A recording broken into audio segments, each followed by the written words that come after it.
Cuando descubrí que mi propia nieta había matado a mi esposo, juré que ella lo pagaría con sangre. En el video, ella reía mientras él se quemaba vivo. La justicia falló, pero estas manos de abuela no. Hola, mis queridos. ¿Cómo están ustedes hoy? Espero que estén bien, cómodos ahí del otro lado de la pantalla. Mi nombre es Dolores Gutiérrez, tengo 76 años bien vividos y hoy quiero compartir con ustedes una historia que nunca pensé sería la mía. Una historia sobre amor, pérdida y decisiones difíciles que tomamos cuando el mundo nos da la espalda. Aquí donde estoy ahora, los días son todos iguales. Me despierto temprano, hago mi cama con cuidado y agradezco por un día más, aún con las limitaciones.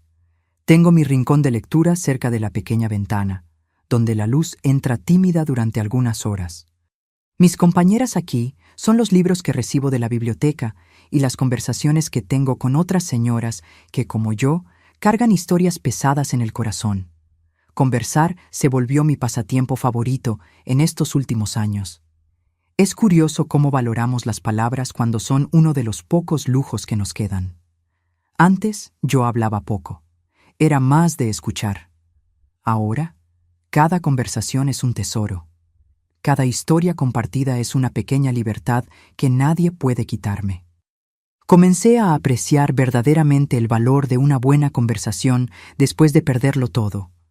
Antes estaba siempre ocupada con mis bordados, con el jardín que mantenía en el patio trasero, con las comidas del domingo para la familia. Ahora, mis manos arrugadas ya no bordan. Solo se entrelazan mientras escucho las historias de las otras señoras y comparto las mías en las horas permitidas. El espacio donde me encuentro es simple. Una cama estrecha, una mesa pequeña, una silla. En la pared tengo solo una fotografía antigua, amarillenta por el tiempo. Mi Carlos y yo, en nuestro aniversario de 40 años de matrimonio. Fue la última foto que nos tomamos juntos. Sus ojos bondadosos, las manos callosas de carpintero sosteniendo las mías. A veces paso horas mirándola, recordando cada arruga de su rostro, cada sonrisa discreta que daba cuando creía que yo no estaba mirando. Antes de continuar mi historia, quisiera pedirles un pequeño favor. Si este es el primer video mío que están viendo, por favor, den un like y suscríbanse al canal. Es muy importante para que más personas puedan escuchar historias como la mía. Y ustedes, mis queridos que me están viendo ahora, cuenten aquí en los comentarios de qué ciudad me están viendo y a qué hora del día encontraron este video. De mañanita con el café, después de la comida o ya de noche. Yo siempre leo todos los comentarios y me hace tan feliz saber de dónde son ustedes y cuándo sacan un tiempito de su día para escuchar las historias de esta abuela. Cuéntenme, ¿sí? Vamos a crear una cadena de cariño. Lo que voy a contar hoy no es fácil, ni para mí que lo viví, ni para ustedes que van a escuchar. Es una historia sobre cómo el amor puede ser tan fuerte que a veces se transforma en algo que ni reconocemos más. Sobre cómo cuando perdemos a alguien que amamos de forma cruel, algo dentro de nosotros puede cambiar para siempre. Todo comenzó hace muchos años, cuando yo era apenas una jovencita llena de sueños. Cuando conocí a mi Carlos y pensaba que tendríamos una vida simple, pero feliz. Nunca imaginé que un día estaría aquí, mirando hacia atrás e intentando entender cómo los lazos de sangre pueden a veces ser los más peligrosos. Cómo alguien de nuestra propia familia puede traer la oscuridad dentro de casa. Ya me han dicho que debería arrepentirme, que debería implorar perdón todos los días. Pero, ¿cómo arrepentirse de proteger a quien amamos? ¿Cómo pedir perdón por hacer lo que nadie más tuvo el valor de hacer? Esas son preguntas que me acompañan en las noches largas mientras miro al techo y recuerdo el rostro de mi Carlos, del calor de su mano en la mía y de cómo todo cambió en aquel día fatídico. Pero para entender cómo llegué aquí, necesito retroceder mucho. Necesito contar sobre mi infancia, sobre cómo fui criada y cómo aprendí desde temprano que la familia es el bien más precioso que tenemos. Nací en una casita humilde en el campo de Jalisco, hija de Severino y Guadalupe. Mi padre trabajaba en el campo, de esos hombres de mano callosa y corazón suave.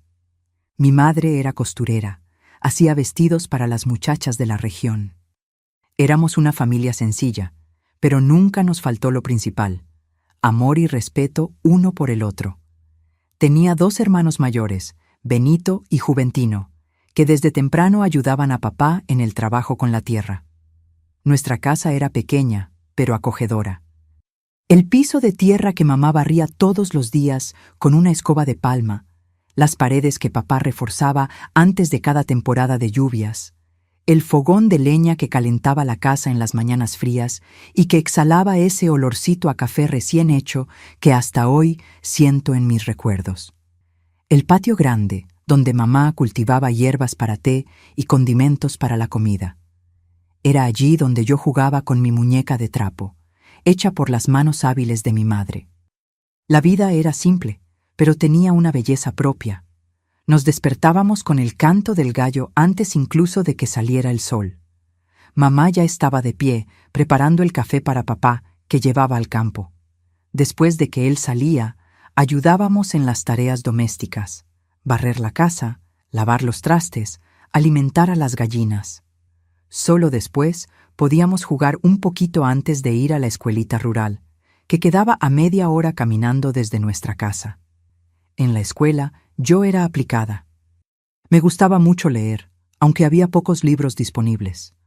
La maestra, doña Celestina, decía que yo tenía buena cabeza para los estudios, pero estudiar más allá del 4º año era un lujo que una hija de campesino no podía tener en aquella época. Entonces aprendí lo básico: leer, escribir y hacer cuentas. El resto de mi educación vino de la vida y de las enseñanzas de los mayores. Mi mejor amiga era Isela, hija de los vecinos. Pasábamos horas jugando a la casita, a las muñecas, a la ronda. En las tardes calurosas de verano, íbamos hasta el arroyito que cruzaba las tierras del padre de ella, y nos quedábamos con los pies en el agua, conversando sobre cómo sería nuestro futuro. Soñábamos con casarnos con hombres buenos como nuestros padres, tener hijos sanos, una casa limpia y arreglada, sueños simples de niñas simples. Los domingos, toda la familia se arreglaba para ir a la iglesita. Mamá se ponía su único vestido bueno, aquel que guardaba en una caja con hojas de ruda para espantar a las polillas. Papá se ponía su única colonia, regalo de mi padrino. Nosotros, los niños, usábamos la ropa limpia que mamá separaba especialmente para ese día.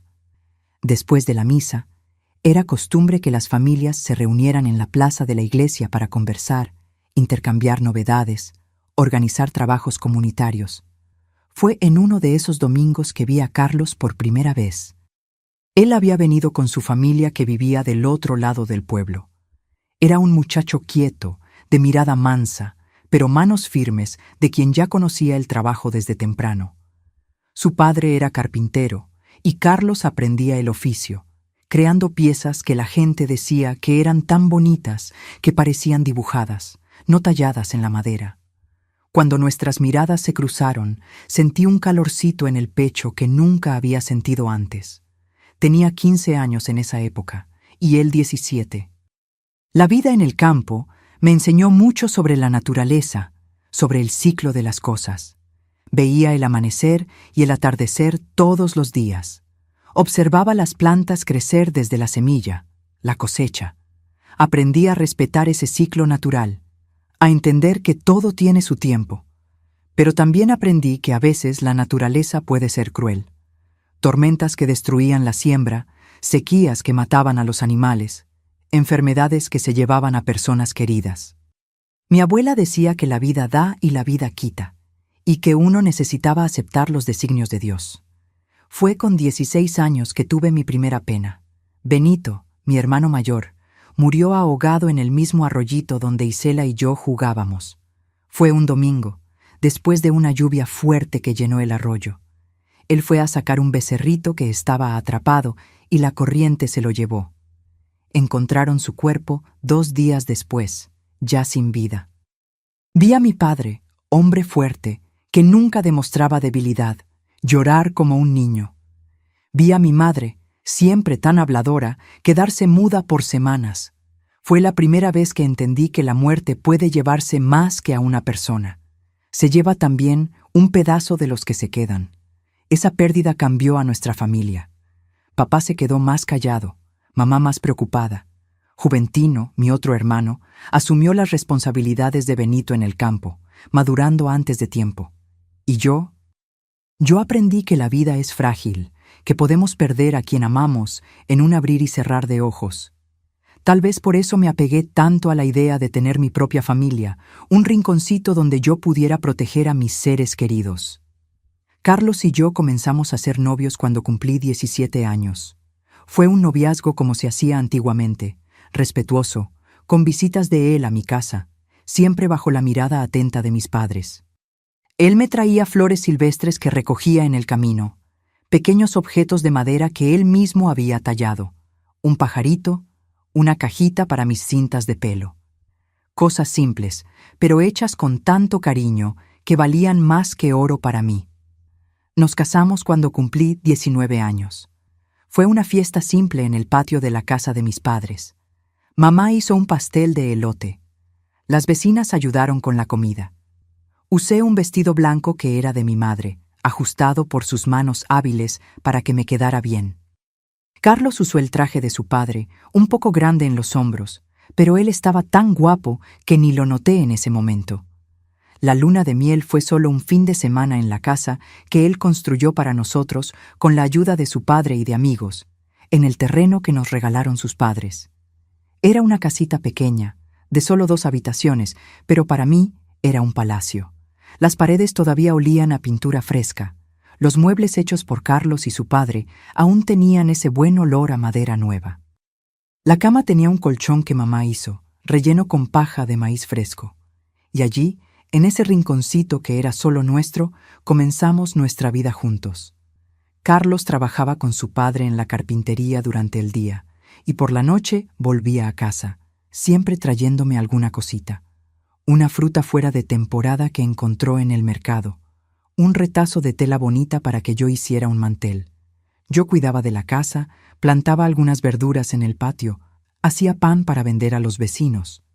Era una vida simple, pero éramos felices. Fue difícil cuando llegó la noticia de que yo estaba esperando un bebé. No porque no lo quisiéramos, sino porque sabíamos de las dificultades. Los tiempos eran otros. No había centro de salud cerca. Las parteras ya escaseaban. Pero Carlos me tranquilizaba. Decía que íbamos a encontrar la manera, que nuestro hijo tendría una buena vida. Rezábamos todas las noches para que todo saliera bien. Y así, entre las alegrías simples y las dificultades del día a día, fuimos construyendo nuestra familia, nuestro hogar, sin saber que muchos años después, esa misma familia sería fuente del mayor dolor que jamás he sentido y también de la decisión más difícil que una madre y abuela podría tomar. Nuestro único hijo, Augusto, nació en una madrugada de lluvia fuerte. Recuerdo como si fuera hoy. Carlos tuvo que salir corriendo para buscar a doña Josefa, la partera, mientras yo mordía un paño para no gritar fuerte con los dolores. Cuando mi niño finalmente llegó al mundo, fue como si un pedazo del cielo hubiera caído en mi regazo. Era tan pequeñito, con una pelusa clara en la cabecita y los ojos apretados, como si la luz del mundo todavía fuera demasiado fuerte para él. Carlos lloró cuando sostuvo a su hijo por primera vez. Mi marido, hombre de pocas palabras, miró a ese pequeño ser y dijo: «Voy a construir un mundo bueno para ti, mi hijo». Fue la promesa más bonita que he escuchado. Augusto creció fuerte y saludable. Era un niño tranquilo, parecido a su padre en el temperamento, pero tenía mis ojos. Carlos insistió en que estudiara. «Mi hijo no va a quedarse limitado como nosotros», decía siempre. Y así, Augusto fue el primero de la familia en terminar los estudios, en entrar a la universidad.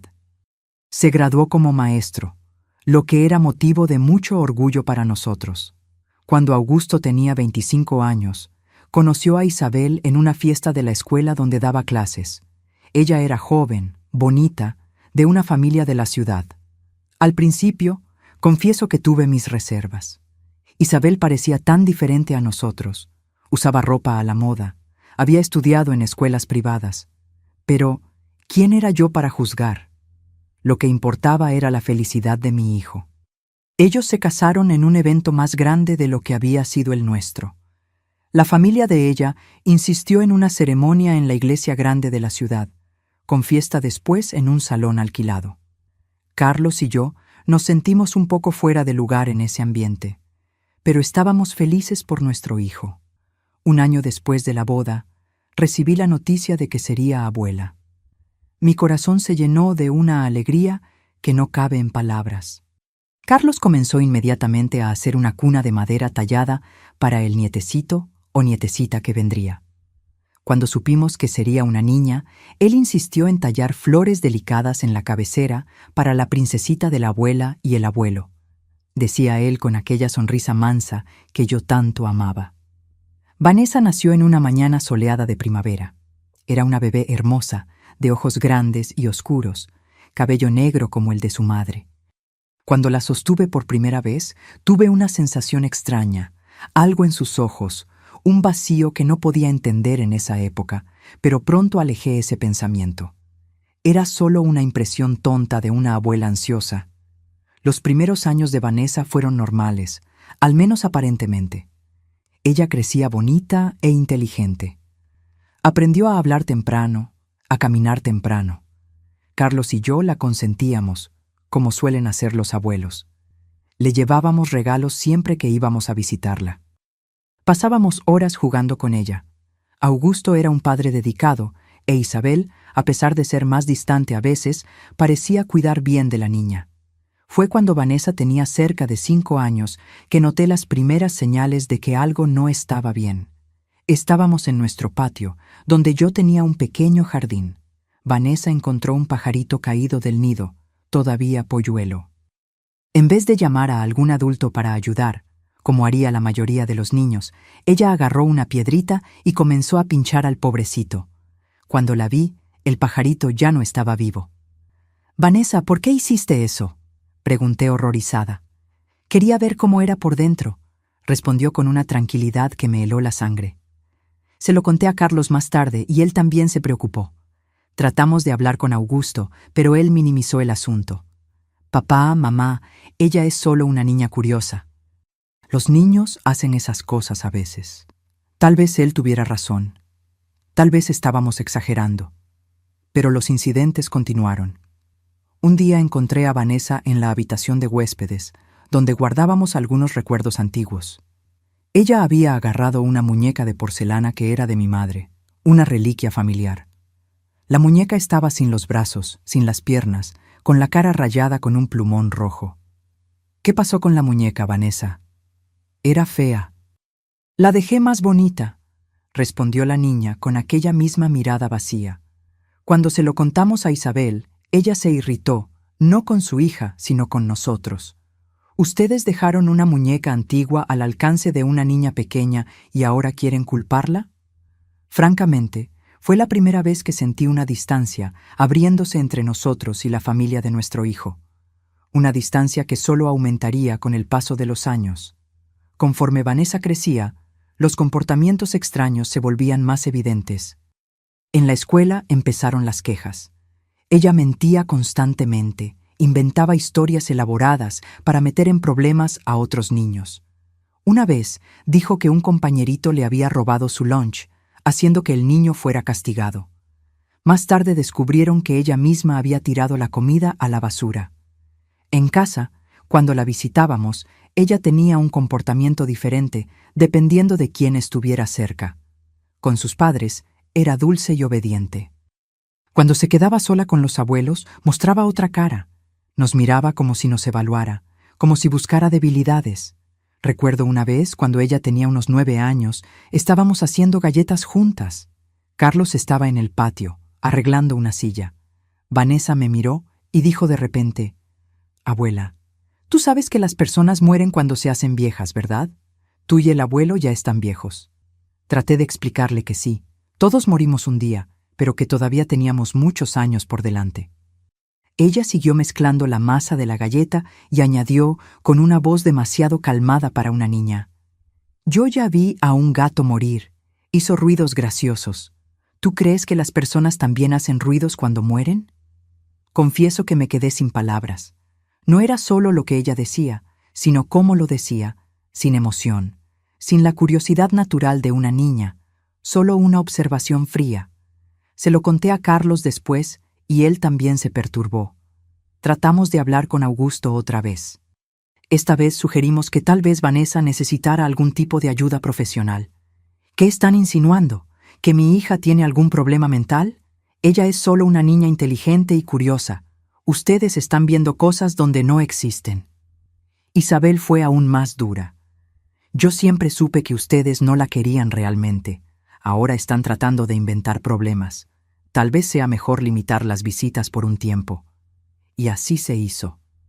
Durante casi un año, vimos a nuestra nieta solo en ocasiones especiales, siempre bajo la supervisión de los padres. Carlos quedó destrozado. Él amaba tanto a esa niña, a pesar de todo.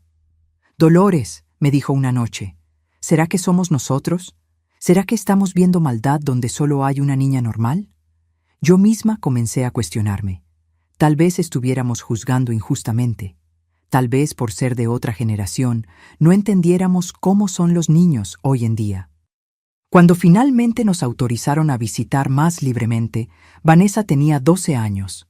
Estaba más grande, más bonita y aparentemente más controlada. En las primeras visitas, ella se comportó perfectamente. Carlos y yo comenzamos a pensar que tal vez estuviéramos equivocados de verdad hasta aquella tarde de domingo. Estábamos todos reunidos para la comida. Augusto e Isabel habían salido para comprar el postre, dejando a Vanessa con nosotros. La sobrina de ella, Anita, hija de la hermana de Isabel, también estaba allí. Anita tenía 7 años, una niñita dulce y tímida. Las dos estaban jugando en la habitación mientras Carlos y yo arreglábamos la cocina. De repente, oímos un grito. Corrimos al cuarto y encontramos a Anita en el suelo con Vanessa encima, las manos alrededor del cuello de la menor. La niña estaba roja, luchando para respirar. «¡Vanessa!», gritó Carlos, corriendo para separar a las dos. «¿Qué estás haciendo?». Vanessa soltó a la prima y se levantó, arreglándose la ropa como si nada hubiera pasado. Estábamos solo jugando a los doctores. Yo era la doctora y ella la paciente. Anita estaba llorando, todavía tratando de recuperar el aliento. Cuando la niña logró hablar entre sollozos, ella dijo que quería ver si me ponía azul. Carlos perdió la compostura por primera vez que recuerdo. Sujetó a Vanessa por los hombros y le dijo con voz firme: «Esto no es un juego, Vanessa. Podrías haber lastimado seriamente a tu prima. Esto es peligroso y está mal». Fue cuando vi algo en sus ojos que me congeló por dentro. Una mirada de puro odio, seguida de una sonrisa que no tenía nada de infantil. «Perdón, abuelito, no lo volveré a hacer. Fue solo un juego». Sin embargo, cuando Augusto e Isabel regresaron y les contamos lo que había sucedido, la historia que Vanessa contó fue completamente diferente. Según ella, Anita había roto su muñeca favorita a propósito. Y cuando Vanessa se molestó, la prima comenzó a revolcarse en el suelo, fingiendo que estaba siendo atacada. Vanessa dijo que solo estaba tratando de calmar a la prima, y para nuestro horror, Anita, tal vez por miedo, confirmó la versión de Vanessa. En ese momento, Carlos no aguantó. «Eso no es verdad. Nosotros vimos lo que pasó». Fue cuando todo se deterioró de una vez. Isabel nos acusó de tenerle manía a su hija. Augusto, tratando de apaciguar, solo empeoró la situación al sugerir que tal vez habíamos malinterpretado lo que vimos. En el calor de la discusión, Carlos hizo algo de lo que se arrepentiría amargamente después.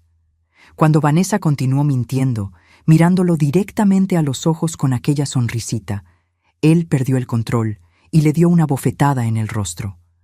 No fue una bofetada fuerte, pero lo suficiente para dejar a todos en shock. Vanessa no lloró. En cambio, miró a su abuelo con aquellos ojos fríos y dijo en voz baja pero lo suficientemente clara para que todos la oyéramos: «Te vas a arrepentir de esto, abuelo». Después de aquel domingo terrible, nada más fue igual. Augusto e Isabel salieron de nuestra casa furiosos, llevándose a Vanessa y a la pequeña Anita. Las últimas palabras que nuestro hijo nos dirigió aquella tarde fueron duras como piedras. Ustedes se pasaron de la raya. Nunca pensé que mi propio padre, un hombre que siempre predicó el respeto, levantaría la mano contra una niña. No sé cuándo podremos vernos de nuevo. Carlos pasó toda la noche despierto, sentado en la terraza, con la cara entre las manos. Yo nunca lo había visto tan abatido, ni cuando perdió a su propio padre años atrás. ¿Qué hice, Dolores? Perdí la cabeza, golpeé a una niña, a nuestra nietecita. Traté de consolarlo, diciéndole que fue un momento de debilidad, que él estaba defendiendo a Anita, que Vanessa había sobrepasado todos los límites, pero nada aliviaba su culpa. Esa mirada de ella, Dolores, esas palabras. Te vas a arrepentir de esto, abuelo. No fue una reacción normal de una niña que recibió una bofetada, fue otra cosa. En la semana siguiente, tratamos de contactarlos varias veces. Llamamos por teléfono, mandamos recados con vecinos, hasta escribí una carta pidiendo perdón. Carlos estaba dispuesto a arrodillarse delante de todos y pedirle disculpas a Vanessa si eso pudiera arreglar las cosas. Pero todas nuestras tentativas fueron recibidas con silencio. Lo peor fue cuando Carlos trató de visitar la carpintería donde Augusto trabajaba con él.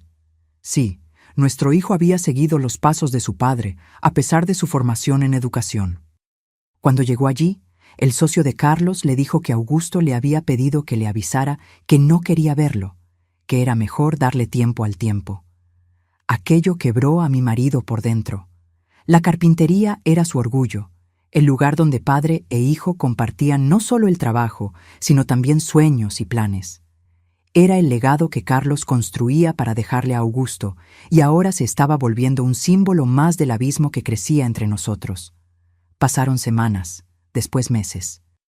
Tratamos de mantener contacto con amigos y vecinos en común para al menos saber cómo estaba la familia. Fue así que descubrimos que Vanessa había sido transferida de escuela. Problemas de adaptación, fue lo que dijeron. En la nueva escuela, ella rápidamente se convirtió en una alumna ejemplar, involucrada en actividades extracurriculares, querida por los maestros. «¿Ven? Ustedes estaban equivocados sobre ella», nos dijo una vecina bien intencionada, sin saber cuánto dolían esas palabras. Después de 6 meses sin contacto, recibimos una llamada de Augusto. Su voz era diferente, más contenida. «Papá, mamá, Vanessa pidió hablar con ustedes. Dijo que extraña a sus abuelos, que quiere hacer las paces». El corazón de Carlos casi se salió del pecho. Él creía que aquella era la oportunidad de reconstruir la familia, de corregir su error. Acordamos inmediatamente recibirlos para una comida de domingo, como en los viejos tiempos. Pasé la semana entera preparando los platillos favoritos de todos. Carlos limpió la casa de arriba a abajo, arregló el jardín, incluso arregló la mecedora del porche que a Augusto le gustaba desde niño. Estábamos nerviosos como adolescentes en su primera cita. Cuando ellos llegaron, Vanessa corrió a abrazar a su abuelo. «Perdón, abuelito, yo también perdí la cabeza aquel día. Te quiero mucho». Carlos no pudo contener las lágrimas. Abrazó a la nieta con fuerza, murmurando palabras de disculpa. Por un momento, todo parecía estar bien nuevamente. La comida transcurrió con una normalidad forzada. Todos evitábamos tocar el tema que nos había separado. Hablamos del trabajo, del tiempo, de las noticias. Vanessa estaba particularmente adorable, ayudando a servir la mesa, pidiendo escuchar historias antiguas de cuando su papá era niño. Después del postre, cuando estábamos tomando café en la terraza, Vanessa pidió mostrarle al abuelo un proyecto de la escuela. Carlos, feliz con la aparente reconciliación, la siguió hasta la habitación de huéspedes, donde ella había dejado su mochila. Me quedé en la cocina conversando con Augusto e Isabel. Fue cuando oí un ruido que venía de la habitación. No era fuerte, pero había algo extraño en él. Pedí permiso y fui a verificar. Al entrar en la habitación, encontré a Carlos sentado en la cama, pálido como una sábana. Vanessa estaba de pie frente a él, con aquella misma sonrisa fría en los labios. Sobre la cama había algunas fotos. «¿Qué está pasando aquí?», pregunté acercándome. Carlos no respondió. Agarré las fotos y sentí que mi sangre se helaba. Eran fotos de animales muertos, pequeños animales como ardillas, pájaros, hasta un gatito en diferentes estados de... Bueno, no quiero ni describir. Al lado de ellos, siempre Vanessa, a veces con lo que parecía ser una navaja pequeña o tijera en la mano. «Vanessa, ¿qué es esto?», logré preguntar, mi voz casi desapareciendo. «Son mis proyectos de ciencias, abuela. Estoy estudiando anatomía. ¿No es interesante cómo somos todos iguales por dentro?». En ese momento, Augusto entró en la habitación. Él vio las fotos en mis manos y las arrancó con fuerza. «¿Dónde encontraste esto? ¿Estaban hurgando en sus cosas?». «No, hijo. Ella nos las mostró. Dijo que era un proyecto de la escuela», respondió Carlos, finalmente encontrando su voz. Augusto miró a Vanessa, que ahora tenía lágrimas en los ojos. Lágrimas que yo podía jurar que no estaban ahí segundos antes. «Papá, mamá, ¿por qué están haciendo esto?». Yo solo quería mostrarle al abuelito mis fotos del zoológico. Ellos agarraron esas fotos horribles de no sé dónde y están diciendo que son mías. Fue como si el suelo desapareciera bajo mis pies. La mentira era tan absurda, tan descarada, que me quedé sin palabras. Carlos se levantó, tratando de acercarse a su hijo. «Augusto, hijo, ¿tú nos conoces? ¿Realmente crees que inventaríamos algo así? Mira esas fotos. Mira el rostro de ella en ellas. Es Vanessa». Pero Augusto no quería ver.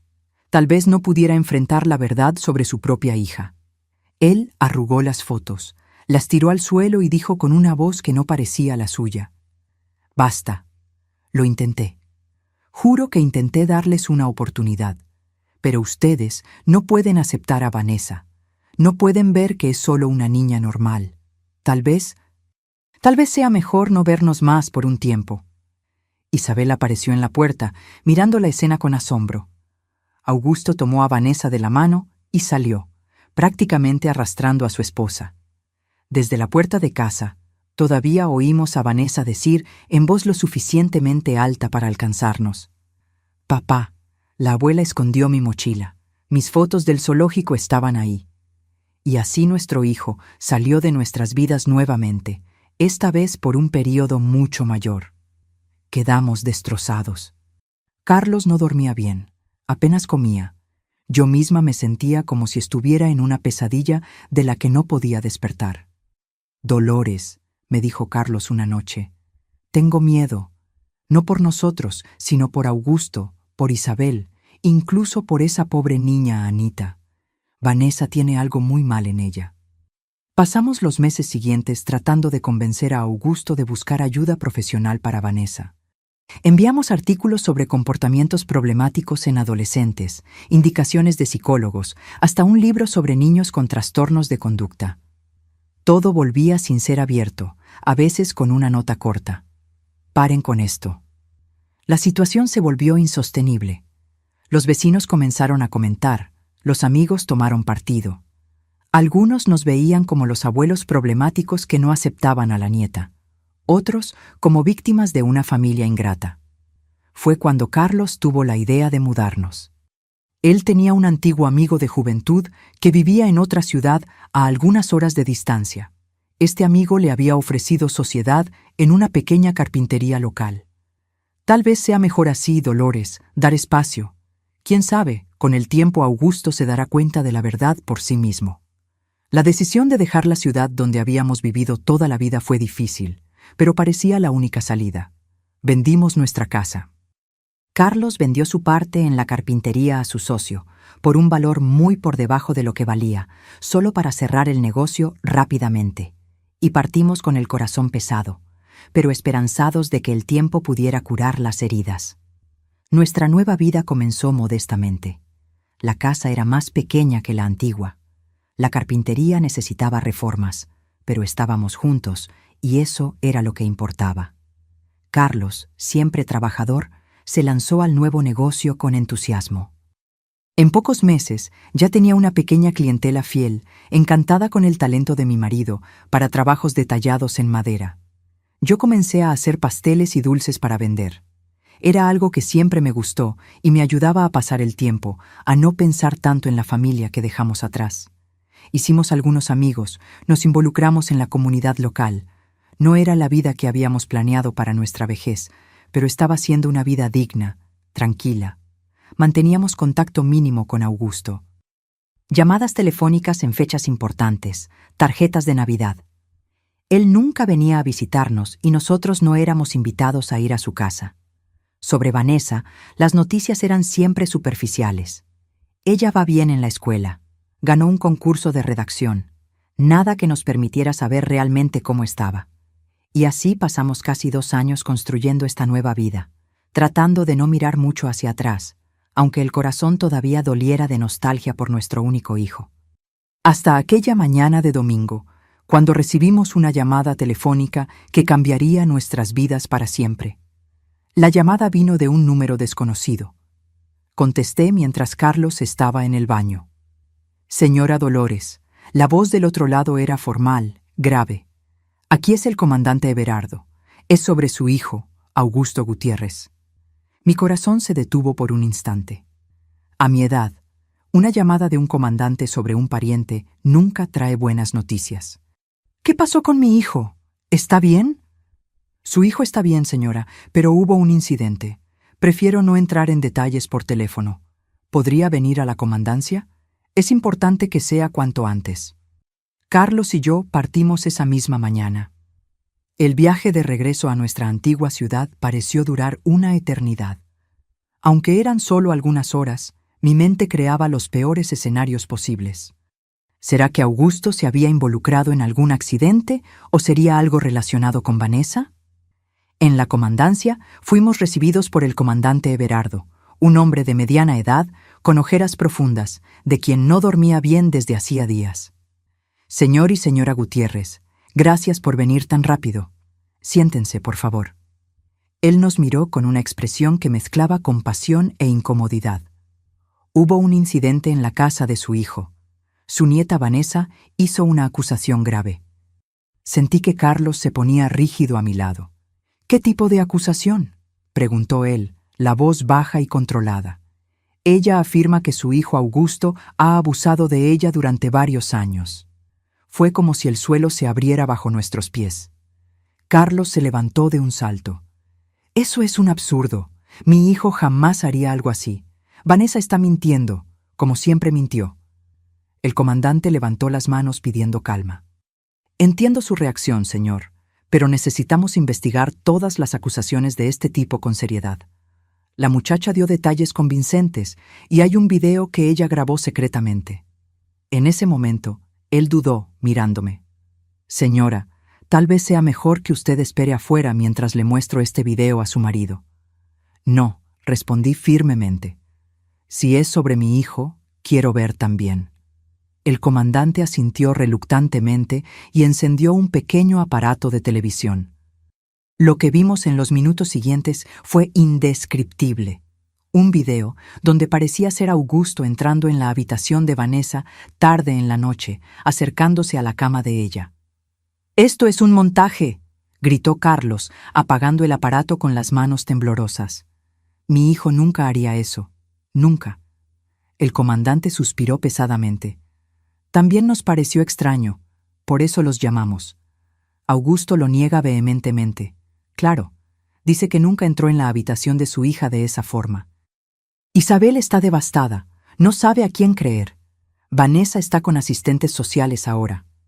¿Y por qué nos llamaron?, pregunté, todavía tratando de procesar el horror de aquellas imágenes. Porque su hijo mencionó que ustedes tenían preocupaciones sobre el comportamiento de Vanessa.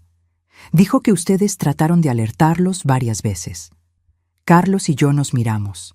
Después de tanto tiempo siendo ignorados, siendo tratados como los villanos de la historia, finalmente alguien quería escucharnos. Pero, ¿en qué circunstancias? Pasamos las horas siguientes relatándole todo al comandante. Los pequeños animales muertos, las mentiras elaboradas, el intento de lastimar a la prima Anita, las fotos perturbadoras.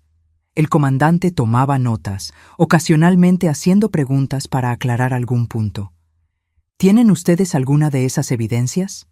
¿Las fotos que mencionaron, por ejemplo? Negamos con la cabeza. Todo había quedado atrás cuando nos mudamos. Desafortunadamente es la palabra de ustedes contra la de ella. Y ella tiene un video, por más sospechoso que sea. Conseguimos ver a Augusto brevemente.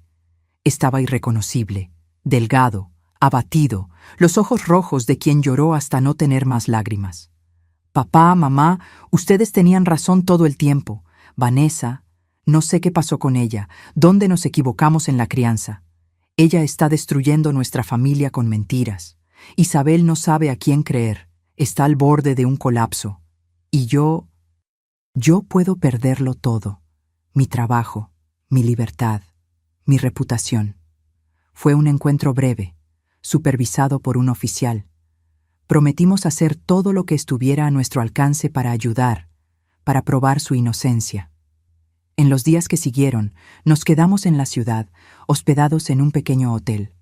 Carlos reactivó viejos contactos, conversó con vecinos, con exprofesores de Vanessa, tratando de reunir cualquier información que pudiera ayudar a Augusto.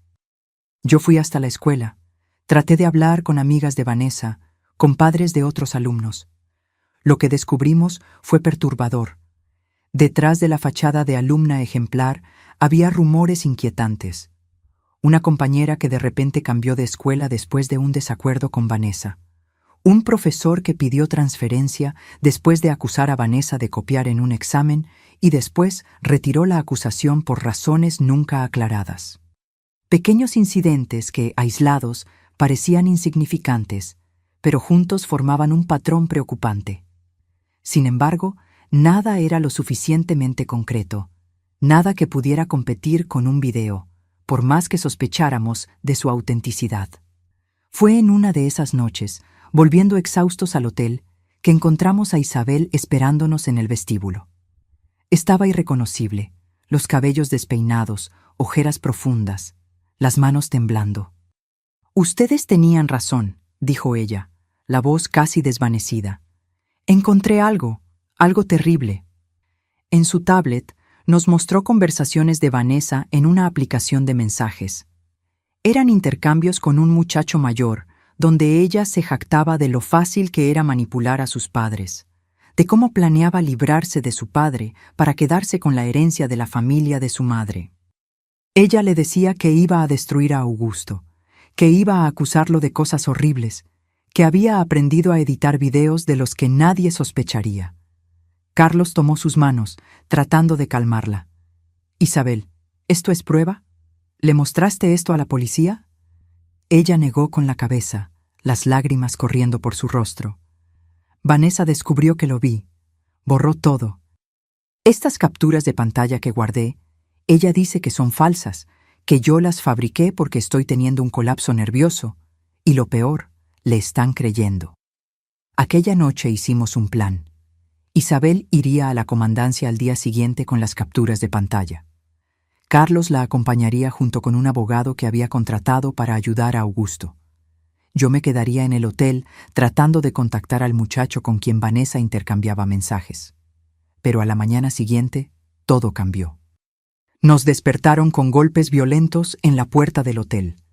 Era el mismo comandante Everardo acompañado de 2 policías. «Señor Gutiérrez, necesito que me acompañe». «¿Qué pasó?», pregunté, agarrando el brazo de Carlos. Hubo otro incidente en la casa de su hijo. Carlos palideció. «Augusto, ¿él está bien?» «Su hijo está bajo custodia protectora. Es sobre la muchacha Vanessa». El comandante dudó. Entonces continuó, la voz grave. «Ella fue encontrada inconsciente esta madrugada. Parece que intentó lastimarse a sí misma. Dejó una carta culpando a los abuelos por poner al padre en su contra, diciendo que no aguantaba más vivir así». Mi sangre se congeló en las venas. Miré a Carlos y vi el mismo horror en sus ojos. «Esto es una trampa», murmuró él, más para sí mismo que para el comandante. «Ella nos está incriminando también. Señor, necesito que me acompañe para dar aclaraciones. La situación es grave». Los días que siguieron fueron una pesadilla. Carlos pasó horas en la comandancia respondiendo a las mismas preguntas. repitiendo nuestra versión de los hechos. Augusto fue formalmente acusado de agredir a su hija. Aparentemente, Vanessa había confesado que las acusaciones de abuso eran falsas, pero insistía en que su padre la había golpeado varias veces. Isabel trató de mostrar las capturas de pantalla a la policía, pero como Vanessa había previsto, fueron consideradas evidencias cuestionables. Y nosotros éramos los abuelos problemáticos que siempre habíamos tenido problemas con la nieta, que abandonamos a la familia cuando más nos necesitaban, que ahora incitábamos al padre contra la hija. Una semana después de que empezara esta pesadilla, Carlos tuvo que volver a nuestra nueva ciudad. La carpintería no podía quedar cerrada por tanto tiempo y necesitábamos dinero para ayudar a pagar al abogado de Augusto. «Volveré al final de la semana», prometió él, abrazándome en la terminal de autobuses. «Todo va a salir bien, Dolores. La verdad siempre aparece». Fue la última vez que vi a mi marido con vida. 3 días después de la partida de Carlos, recibí otra llamada telefónica. Era de madrugada y el tono estridente del teléfono me arrancó de un sueño agitado, lleno de pesadillas. Era Gerardo, el amigo y socio de Carlos en la carpintería. Su voz estaba quebrada, casi irreconocible. «Doña Dolores, ocurrió una tragedia. La carpintería, hubo un incendio». Mi corazón pareció detenerse. «Carlos, ¿dónde está Carlos?». El silencio del otro lado de la línea fue la respuesta más dolorosa que jamás he recibido en la vida. No recuerdo bien las horas que siguieron. Sé que Gerardo arregló mi viaje de regreso, que algún alma bondadosa me acompañó en el autobús, que llegué a nuestra nueva ciudad para encontrar solo cenizas, donde antes estaba la carpintería que Carlos amaba tanto. Las autoridades dijeron que fue un accidente, un cortocircuito probablemente. Carlos solía trabajar hasta tarde, especialmente cuando estaba preocupado. Dijeron que él debió haberse quedado dormido en la pequeña oficina que tenía en la parte de atrás, que el humo probablemente lo mató antes de que las llamas lo alcanzaran. Trataron de consolarme, diciendo que él no sufrió, como si eso pudiera disminuir mi dolor. El entierro fue simple, como Carlos hubiera deseado. Algunos amigos de la nueva ciudad, Gerardo y su esposa, 2 o 3 vecinos. Augusto no pudo venir. Todavía estaba bajo investigación. No podía dejar la ciudad. Isabel envió flores y una tarjeta escrita a mano, con palabras gentiles sobre el suegro que siempre admiró. De Vanessa, nada. Ni una palabra, ni un gesto. En las semanas que siguieron, me moví como un fantasma. Me quedé en la casa que compartíamos, rodeada por los recuerdos de Carlos en cada rincón. Sus pantuflas todavía al lado de la cama, su camisa favorita todavía colgada detrás de la puerta. Su olor que poco a poco se desvanecía de las almohadas, de la ropa, dejando solo recuerdos cada vez más tenues. Gerardo se encargó del seguro, de los documentos, de todas las formalidades. Él había sido un buen amigo para Carlos y continuaba siéndolo para mí. Su esposa, Margarita, me traía comida todos los días. Se aseguraba de que yo estuviera alimentándome. Trataba de convencerme de salir, de no aislarme completamente. Fue Margarita quien atendió la puerta aquella tarde, cerca de un mes después de la muerte de Carlos. Yo estaba en la cocina tratando de forzarme a comer algo cuando la oí conversando con alguien. Después ella entró, sosteniendo un sobre de papel marrón. «Dolores, llegó esto para ti. Entrega especial. Tuve que firmar». El sobre no tenía remitente, solo mi nombre y dirección, escritos con una caligrafía que no reconocí. Dentro había un pequeño dispositivo, una memoria USB y una nota anónima. «Esto lo explica todo. Ten cuidado». Margarita se quedó conmigo mientras conectábamos la memoria USB a la vieja computadora que Carlos usaba para la contabilidad de la carpintería. Había solo un archivo, un video. Lo que vi en los minutos siguientes cambió mi vida para siempre. El video mostraba la carpintería de noche. La fecha en la esquina inferior indicaba exactamente la noche del incendio. La calidad no era muy buena. Parecía haber sido grabado desde alguna cámara de seguridad en las cercanías. Mostraba a alguien acercándose sigilosamente a la parte trasera de la carpintería. La figura estaba encapuchada, pero cuando se volvió brevemente para mirar alrededor, el rostro quedó visible por un instante bajo la luz de un poste. Era Vanessa. Ella entró por la parte trasera, usando lo que parecía ser una llave. ¿Cómo consiguió una llave? Nunca lo supe. Tal vez la robó de Carlos en algún momento. Hizo una copia. El video mostraba solo el exterior, no lo que ocurrió dentro. Pero cerca de 20 minutos después, Vanessa salió corriendo. Pocos minutos después, comenzaba a aparecer humo. La grabación continuaba por unos minutos más, mostrando el humo aumentando. Luego las primeras llamas visibles por las ventanas. Terminaba con la llegada de los bomberos, ya demasiado tarde, pero lo más impactante estaba por venir. El video entonces cortaba a otra grabación, aparentemente hecha con un celular. Mostraba a Vanessa sola en algún lugar que parecía ser una habitación, mirando directamente a la cámara. Ella sonreía, no como una adolescente normal sonreía, sino con una sonrisa fría que nunca alcanzaba sus ojos. «Hola, abuela», decía ella. La voz calma, casi dulce. «Si estás viendo esto, significa que alguien finalmente hizo lo correcto.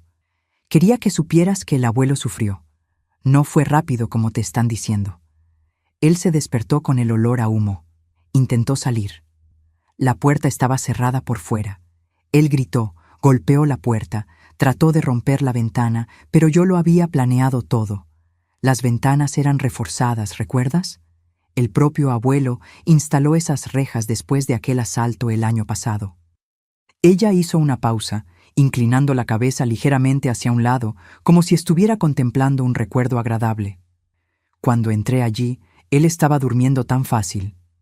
Puse un somnífero en su café más temprano cuando fui a visitar la carpintería. Le dije que quería hacer las paces, que lo sentía mucho por toda la confusión con papá. Él me creyó. Claro, el abuelo siempre fue tan confiado. Margarita soltó un grito ahogado a mi lado. Yo estaba paralizada, incapaz de desviar los ojos de la pantalla, incapaz incluso de llorar. ¿Sabes por qué hice esto, abuela?, Vanessa continuó. ¿Recuerdas esa bofetada que él me dio? Te vas a arrepentir de esto, abuelo. Yo siempre cumplo mis promesas, siempre. Ella se acercó más a la cámara, los ojos oscuros brillando con algo que yo nunca había visto antes en un ser humano.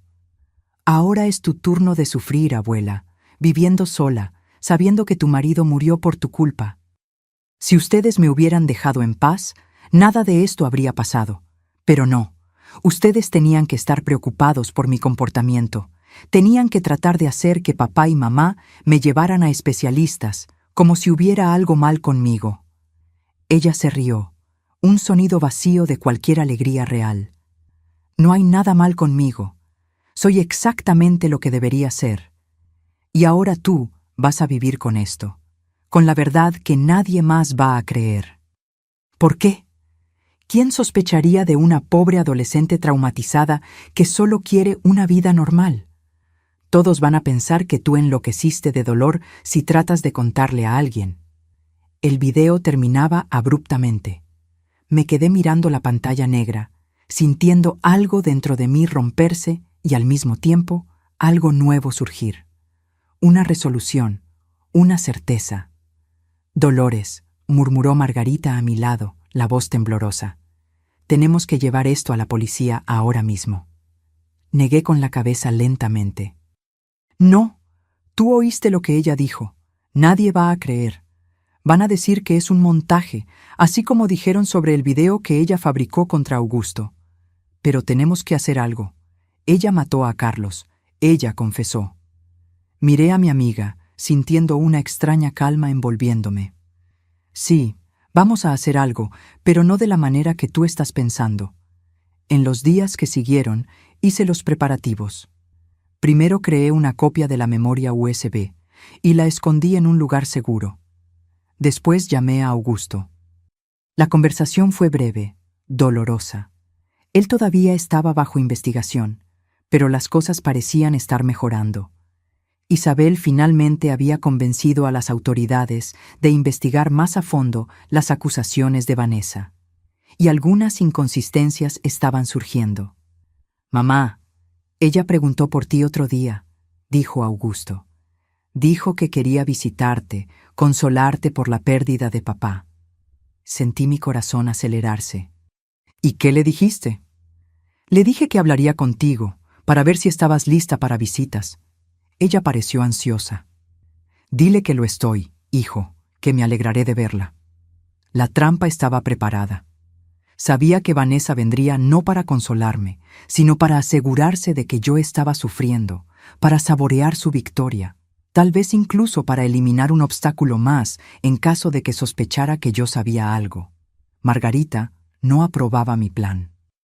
Me suplicó que reconsiderara, que dejara que la justicia siguiera su curso. Pero, ¿qué justicia sería esa? ¿La justicia que estaba casi condenando a mi hijo por crímenes que no cometió? ¿La justicia que permitió que Vanessa manipulara a todos por tantos años? «¿Qué estás planeando, Dolores?», preguntó Margarita, preocupación evidente en su voz. «Solo una conversación», respondí. «Una conversación entre abuela y nieta». Cuando Vanessa llegó 3 días después, yo estaba lista. La casa estaba arreglada, café fresco en la mesa, pasteles que yo sabía que a ella le gustaban. Interpreté el papel de la abuela en luto a la perfección. «Mi querida», dije, abriendo los brazos para abrazarla en la puerta. «Qué bueno verte». Ella correspondió al abrazo con la misma falsedad. «Abuela, siento tanto tu pérdida. ¿Cómo estás?» Conversamos trivialidades por algún tiempo. Ella contó sobre la escuela, sobre cómo las cosas estaban mejorando en casa. Yo hablé sobre mi vida solitaria, sobre cuánto extrañaba a Carlos. Observé cómo ella saboreaba cada palabra de dolor, cómo sus ojos brillaban cuando yo mencionaba lo difícil que era la soledad. Cuando servía el café, ella dudó por un instante antes de aceptar la taza. «¿Algo mal con el café, querida?» Ella sonrió, aquella misma sonrisa que no alcanzaba los ojos. «No, abuela, solo estaba admirando la taza. Es bonita». «Era del juego favorito de tu abuelo», dije, observándola atentamente. Noté un brillo de satisfacción en sus ojos al oír esto. Ella tomó un sorbo, luego otro. Conversamos un poco más, hasta que noté que sus ojos comenzaban a ponerse pesados, sus palabras un poco arrastradas. «¿Te sientes bien, Vanessa?» «Estoy un poco mareada». «Debe ser el cansancio del viaje», sugerí, levantándome para ayudarla. «Vamos, te llevaré para que descanses un poco en la habitación de huéspedes». Ella trató de levantarse, pero sus piernas cedieron. La sostuve, sintiendo su cuerpo cada vez más flácido en mis brazos. «¿Qué me hiciste?», murmuró, la comprensión comenzando a surgir en sus ojos. «Solo te ofrecí un café, querida, de la misma manera que tú le ofreciste a tu abuelo aquel día». El pánico comenzó a apoderarse de su rostro, pero ella ya estaba demasiado débil para reaccionar. La ayudé a acostarse en el sofá y esperé a que el somnífero hiciera efecto completo. No tardó mucho. ¿Qué pasó después? No me gusta recordarlo en detalle.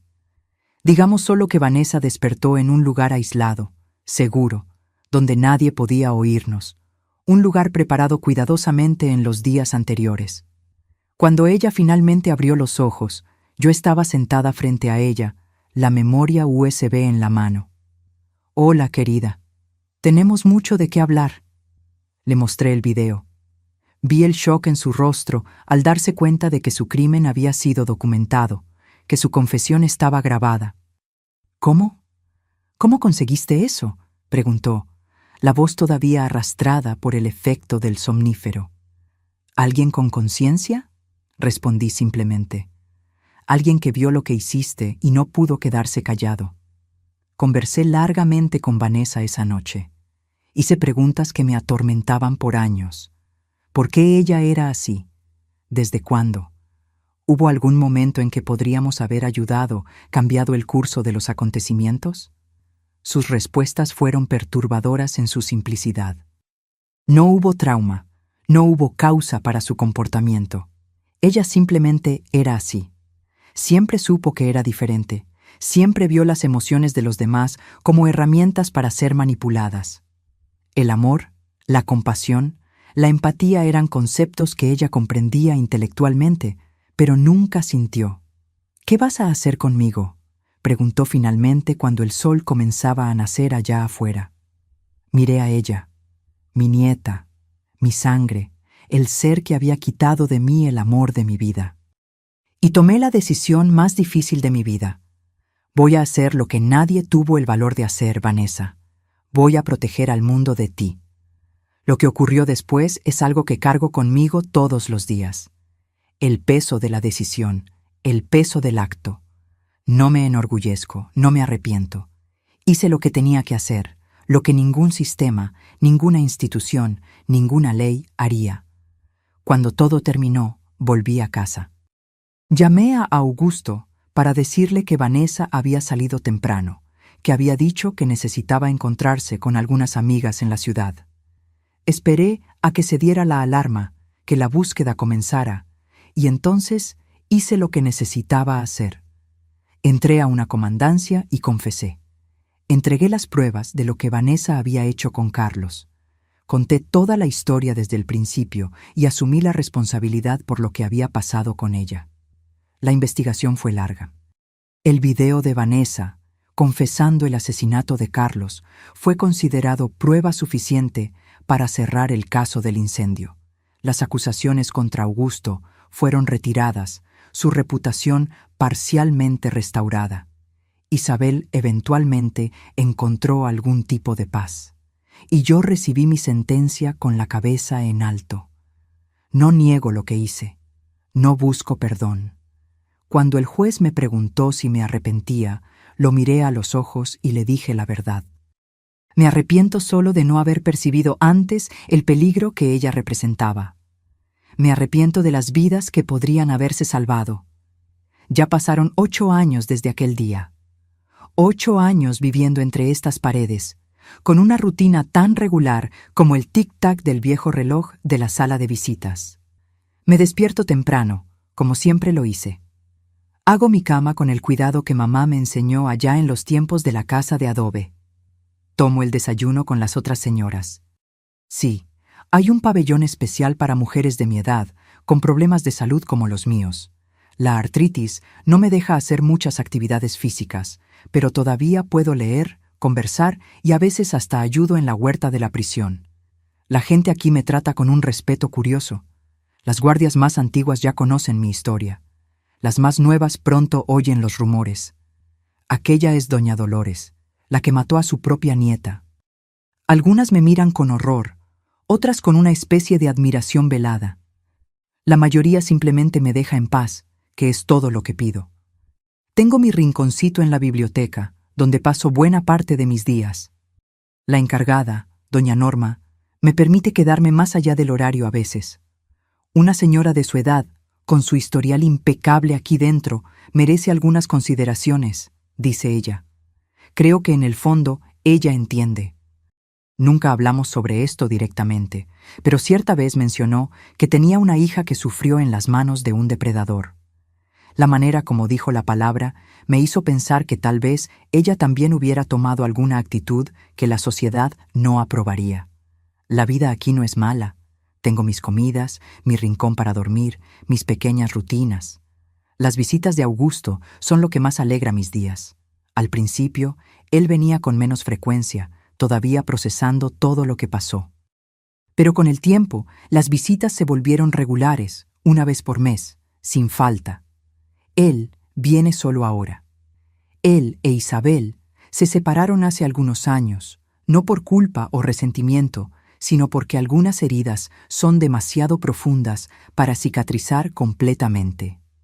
Ellos mantienen una amistad respetuosa por el bien de los recuerdos que compartieron antes de que todo se derrumbara. Augusto reconstruyó su vida, volvió a dar clases en otra escuela, en otra ciudad. Los alumnos lo adoran, por lo que me cuenta. Él tiene esa misma manera tranquila de su padre, esa misma capacidad de escuchar realmente a las personas. A veces trae fotos de los proyectos que desarrolla con los estudiantes. huertos comunitarios, recuperación de áreas verdes, trabajos con ancianos. Parece que el dolor lo transformó en alguien aún más sensible a las necesidades de los demás. Tengo algunas amigas aquí dentro. Mujeres con historias diferentes, pero que, como yo, llegaron a un punto en sus vidas donde la ley y la moral convencional no ofrecían respuestas para sus situaciones. Intercambiamos historias, compartimos recuerdos de tiempos mejores, hablamos sobre los hijos, los nietos que todavía tenemos. Una vez por semana participo en el grupo de artesanía. Mis dedos ya no son tan ágiles como antes, pero todavía puedo hacer pequeños bordados, tejidos simples. Hacemos piezas que son vendidas en una feria benéfica a final del año. El dinero va para un albergue de niños. Hay cierta ironía en eso que no se me escapa. En los días de visita, el patio se llena de familias, madres con hijos, abuelas con nietos. En esos momentos siento una punzada de dolor al ver a las otras abuelas jugando con sus nietecitos. Recuerdo cómo Carlos soñaba con tener más nietos, con enseñarles carpintería, con construir juguetes de madera, como hizo para Vanessa cuando era pequeña. Destinos que nunca se realizarán. Augusto no tuvo otros hijos. Creo que, de cierta forma, él teme que haya algo en nuestra sangre, algo que pueda ser transmitido. Ya traté de convencerlo de que no es así, que Vanessa fue un caso único, una anomalía, pero entiendo su miedo. Algunas sombras son demasiado largas. Él me trae libros en cada visita. Sabe que la lectura es mi refugio. A través de las páginas puedo visitar lugares que nunca conoceré en persona, vivir vidas que nunca serán mías. Ya leí más en estos 8 años de prisión que en toda mi vida anterior.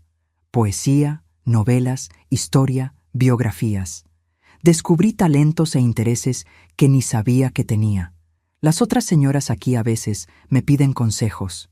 Parece que alcancé una especie de estatus de sabia entre ellas. Irónico, ¿no? Yo, que tomé la decisión más extrema posible, siendo consultada sobre cuestiones de ética y moral. Pero tal vez sea justamente por haber cruzado esa línea que puedo hablar sobre los límites con alguna autoridad. Las noches son la parte más difícil. Cuando las luces se apagan, cuando el silencio cae sobre el pabellón, es cuando los recuerdos vuelven con más fuerza. El rostro de Carlos, su sonrisa gentil, sus manos callosas sosteniendo las mías, la carita de Vanessa bebé, antes de que cualquier sombra se manifestara en esos ojitos, los domingos en familia, las comidas, las risas, la vida que tuvimos, la vida que podríamos haber tenido. Tengo pesadillas a veces, no sobre lo que hice. Extrañamente eso raramente me atormenta en los sueños. Pero sueño con Carlos atrapado en aquella carpintería en llamas, gritando por ayuda. Despierto sudando frío, con el corazón acelerado. En esos momentos la celda parece más pequeña, el aire más enrarecido. Respiro profundo, cuento hasta 10 y me repito a mí misma: hice lo que necesitaba hacer. No espero salir de aquí. Mi sentencia es perpetua y a mi edad eso significa el resto de la vida. Estoy en paz con eso. No creo que pudiera vivir en el mundo de afuera nuevamente. Aquí tengo una estructura, una rutina. Aquí todos saben quién soy, lo que hice. No hay necesidad de explicaciones o disculpas. La vida me enseñó que a veces no hay opciones correctas, solo opciones necesarias, y con ellas vienen consecuencias que debemos aceptar. Yo acepté las mías. Mis queridos que me escuchan hasta aquí, sé que mi historia es pesada. No es el tipo de cuento que las abuelas suelen contar a los nietos antes de dormir, pero es verdadera, con todo el dolor y las marcas que carga. Si hay algo que aprendí en estos 76 años de vida, es que el mundo no es blanco y negro. Hay sombras en cada esquina, matices en cada decisión. El amor, ese sentimiento que debería ser siempre puro y elevado, a veces puede llevarnos a lugares oscuros que jamás imaginaríamos visitar. Para aquellos que están enfrentando situaciones similares a las que enfrenté, y espero sinceramente que sean pocos, quiero decir: observen atentamente, presten atención a las señales. No ignoren esa sensación incómoda en el estómago cuando algo parece estar mal, aunque todos alrededor digan que todo está bien. Confíen en sus instintos. Existen por una razón. Recuerden que en cada lugar, en cada cultura, existen personas y organizaciones preparadas para ayudar. Búsquenlas antes de que sea demasiado tarde. Hablen, insistan, documenten. No dejen que el amor los ciegue ante el peligro, incluso cuando ese peligro viene de alguien que debería ser motivo de alegría y orgullo. Ya viví lo suficiente para saber que algunas personas nacen diferentes. No es culpa de los padres, no es culpa de la crianza, no es culpa de nadie, simplemente son como son. Lo importante es reconocer esto a tiempo, buscar ayuda especializada, proteger a quien necesita ser protegido. Lo que hice no tiene vuelta atrás. Cargo con el peso de esa decisión todos los días. Cada mañana que despierto, cada noche antes de dormir, pienso en lo que podría haber sido diferente. Si hubiéramos insistido más cuando Vanessa era pequeña, si hubiéramos conseguido pruebas concretas para convencer a Augusto y a Isabel, si el sistema hubiera funcionado cuando lo necesitábamos. Pero el si hubiera es un camino que no lleva a ninguna parte, como decía mi madre. Hoy vivo con las consecuencias de mis elecciones, y aunque el precio ha sido alto, mi libertad, los años que podría haber pasado con mi hijo, la oportunidad de ver a Carlos envejecer a mi lado, hay cierta paz en saber que hice lo que creía necesario, que impedí que más vidas fueran destruidas. El dolor que cargo no es solo por la pérdida de mi marido o por la vida que dejé atrás. Es también por la nieta que nunca tuve realmente, por la niña que podría haber sido, pero nunca fue, por el potencial desperdiciado, por la oportunidad de redención que nunca existió. Si me estás viendo ahora y te identificas con cualquier parte de mi historia, sea como alguien que sospecha que hay algo mal o como alguien que está sufriendo en las manos de otra persona, por favor, busca ayuda. Existen profesionales capacitados, existen albergues, existen personas que te van a creer. No esperes hasta que sea demasiado tarde. No esperes hasta que la única salida parezca ser hacer justicia con tus propias manos. Y por último, mis queridos, antes de despedirme, quiero pedir una vez más, si esta historia tocó tu corazón, si te hizo reflexionar, por favor, suscríbete al canal y activa la campanita. Cada suscripción me da fuerza para seguir compartiendo historias de vida, para que otras personas puedan aprender con mis experiencias, con mis errores y aciertos. Deja tu comentario con la palabra justicia para que yo sepa que llegaste hasta el final de este viaje conmigo. Hazlo ahora.